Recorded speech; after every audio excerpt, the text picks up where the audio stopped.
हामीले घरको भित्ताहरूमा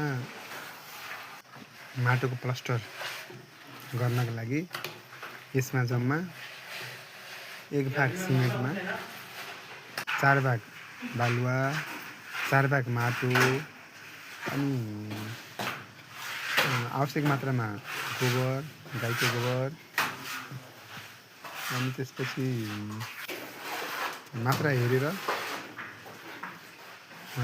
मसुरको भुस्सा अनि गहुँको भुस्सा मिलाएर पहिला त्यसरी मोल्ने खुट्टाले त्यसपछि यसरी भित्तामा मजाले प्लास्टर गरे जस्तै लगाउनु भने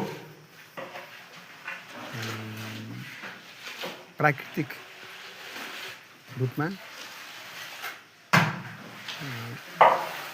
राम्रो हुने देखेर हामीले यो बनायौँ। हेरौँ कस्तो हुन्छ। अब